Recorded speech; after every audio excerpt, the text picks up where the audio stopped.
The president in the Netherlands tonight for the NATO summit, arriving to some pretty incredible news from NATO Secretary General Mark Rutte, sharing a text message telling Trump that he has achieved 5% of GDP defense spending as a commitment from all NATO nations except one, and that is Spain.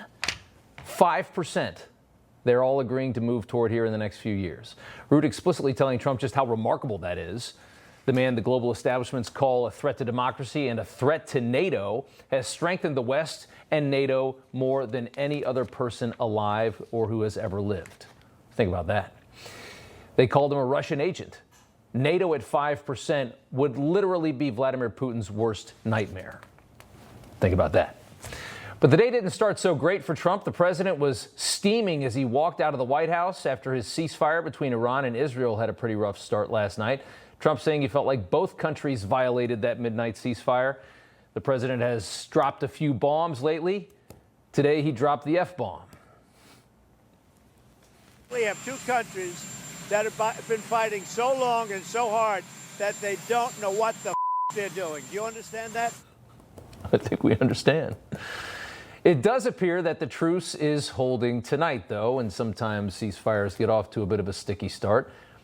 But as expected, the deep state intelligence community has already started to attack the perception that the bombings from over the weekend on Iran were a success, because they all hate the idea that the president and his Defense Department were able to do something and do something very well.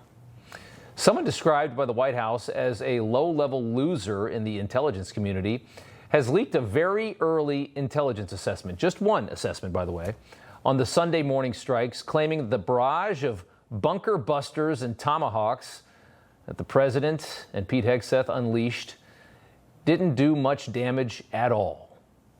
The story was leaked to a very familiar source, Natasha Bertrand over at CNN, who put it like this.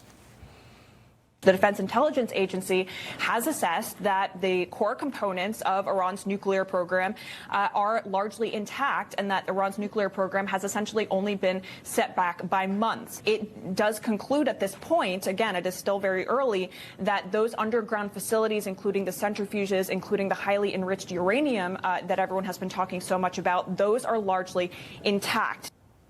12 bunker busters at Fordo, and everything's fine. And they'll be back up and running in a couple of months. That according to one early intelligence assessment, one of many. And that top secret assessment is the only one that leaked, by the way. How many assessments claim that Iran's nuclear program was devastated?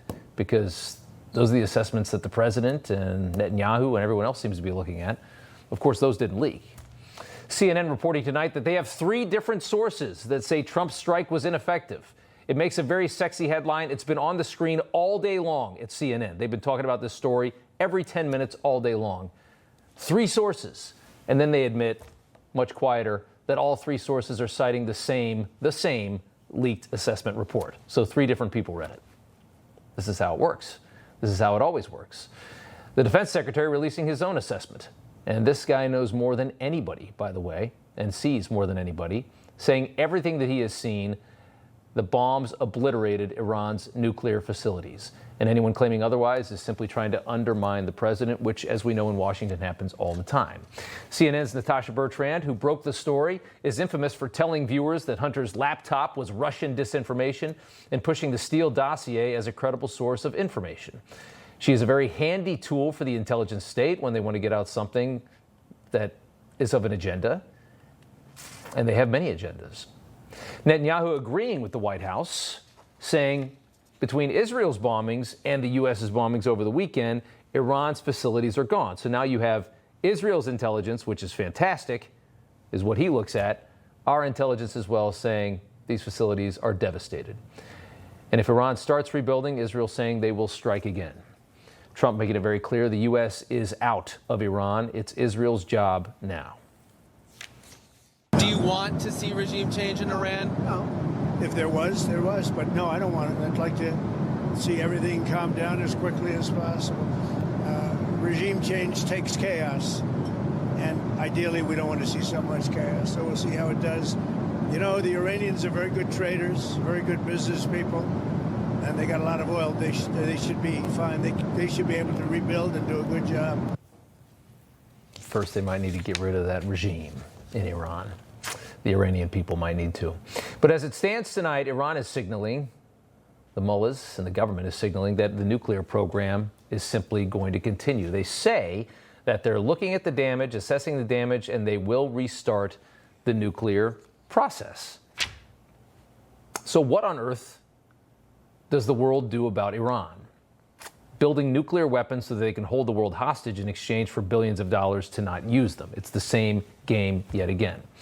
The United States has zero interest in regime change and nation building. That is not going to happen on our end. But at the same time, let's not pretend it makes any sense for the world to continue letting this government to exist. Yeah, somebody like John Kerry, who was on TV today, he says, let's just strike up another deal. After all of this, let's just fire up another Iran nuclear deal and keep throwing them billions of dollars so that they can continue funding proxy terrorism and blow up Westerners and our troops in exchange for not using whatever nuclear weapon they create on Israel or the United States. Take a listen to this. You cannot bomb away the memory and the established procedures that they have now learned. They've mastered the nuclear cycle. They know how to make a bomb. The only issue is, will they find some way now to feel compelled to do that, or will they want to join the community of nations and begin to come to a commerce place and reach some kind of an accord?